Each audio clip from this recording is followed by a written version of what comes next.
वालेकुम, this is Furqan, a fitness consultant and a patient advocate. आज की वीडियो में हम बात करेंगे the only carb that does not spike your insulin और blood sugar levels.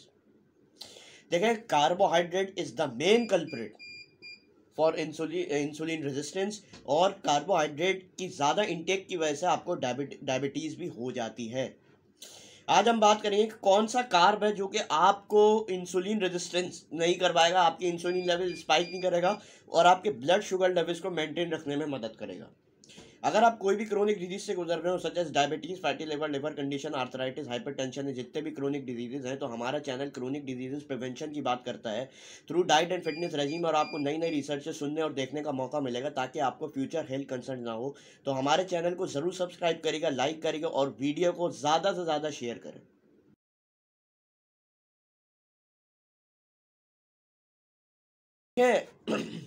The only carb that does not spike your insulin or blood sugar level is fiber। देखिए, fibre के बारे में हम अपनी बाकी वीडियोस में भी बात कर चुका हूँ। देखिए, फाइबर जो है ना, उसका ग्लाइसेमिक इंडेक्स लो होता है। तो ग्लाइसेमिक इंडेक्स जिस फूड का लो हो, वो आपकी ब्लड शुगर लेवल या इंसुलिन स्पाइक नहीं करेगा। अब उसके बाद एक फैक्ट है कि हाई ब्लड शुगर लेवल जो है ना, वो हाई कार्बोहाइड्रेट डाइट से होती है, और इंसुलिन रेजिस्टेंस भी आपके अंदर हाई कार्ब डाइट से होती है। अब देखें, बहुत सारे जो है वो हाई कार्ब डाइट के फूड्स इंक्लूड करते हैं, जैसे ब्रेड हो गई, वाइट ब्रेड हो गई, पास्ता हो गया, सीरियल्स हो गए, क्रैकर्स हो गए, पोटैटोज हो गए, राइस हो गई। ये चीज़ें आपकी ब्लड शुगर लेवल्स को स्पाइक करती हैं, और अगर आपके अंदर इंसुलिन रेजिस्टेंस है तो और भी ज़्यादा स्पाइक करेगी। प्योर फैट भी जो है ना, जो नेचुरल फैट्स हैं, वो आपकी इंसुलिन को ट्रिगर नहीं करेंगे, आपके ब्लड शुगर लेवल्स को नहीं बढ़ाएंगे। बेस्ट सोर्स है फाइबर की, जो कि आपको कंज्यूम करना चाहिए एज अ डायबिटिक पेशेंट ताकि आपके इंसुलिन और ब्लड शुगर लेवल्स मेंटेन रहे, वो है नॉन स्टार्ची वेजिटेबल्स। वेजिटेबल्स बेहतरीन सोर्स है फाइबर का, जो हर डायबिटिक पेशेंट को कंज्यूम करना चाहिए। अगर आप कार्बोहाइड्रेट इंटेक कर रहे हैं, ठीक है ना, तो डायबिटिक पेशेंट आपको अपनी carb intake lower than 30 grams करनी चाहिए पर डे, ठीक है ना। उसमें आप ग्रीन लीफी वेजिटेबल्स को मत गिने, क्योंकि ग्रीन लीफी वेजिटेबल्स जो है वो उसमें नेट सिग्निफिकेंट कार्बोहाइड्रेट्स होते हैं, लेकिन उसमें जो है वो बहुत ज़्यादा फाइबर होता है। फाइबर आपकी बॉडी में स्लोली डाइजेस्ट होता है, जो कि ब्लड शुगर लेवल स्पाइक इतने नहीं करता और आपकी इंसुलिन भी ट्रिगर नहीं करता।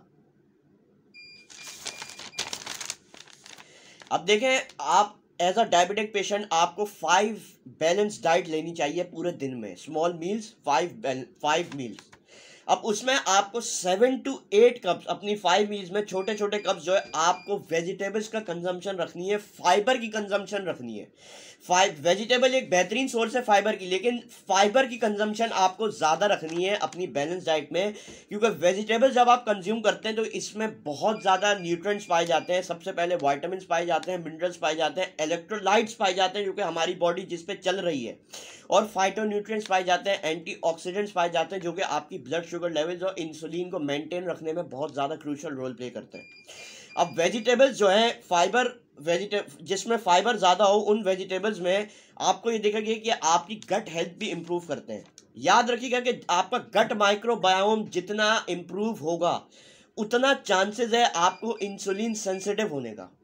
यानी कि गट माइक्रोबायोम जो है ना, वो भी एक कल्प्रिट है इंसुलिन रेजिस्टेंस बढ़ाने का। तो जितनी आपकी गट हेल्थ बुरी होगी, उतने आपके अंदर इंसुलिन रेजिस्टेंस है, इसका मतलब। तो gut health, vegetables gut health improve करते हैं तो आपके अंदर इंसुलिन रेजिस्टेंस कम होती है।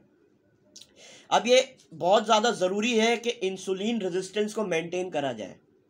तो फाइबर जो है ना, एक ऐसा कार्ब है जो कि आपको अपनी डाइट में लेना चाहिए, जो कि इंसुलिन रेजिस्टेंस को मेंटेन करता है। देखिए, इंसुलिन रेजिस्टेंस आपकी जब मेंटेन होगी तो आपके ब्लड शुगर लेवल्स भी मेंटेन रहेंगे, आपकी इंसुलिन भी ट्रिगर नहीं होगी, ज़्यादा पैंक्रियाज प्रोड्यूस नहीं करेगा इंसुलिन, और इतनी इंसुलिन प्रोड्यूस करेगा जितनी आपकी बॉडी को स्टेबिलिटी की ज़रूरत है to stable blood sugar levels. अब इंसुलिन रेजिस्टेंस से आपका जो है वो ओबेसिटी क्रिएट होती है, और आप जब वेट लूज कर रहे होते हैं तो आपका वेट लूज नहीं होता बिकॉज ऑफ इंसुलिन रेजिस्टेंस। तो फाइबर आपको इस चीज़ में भी मदद करेगा।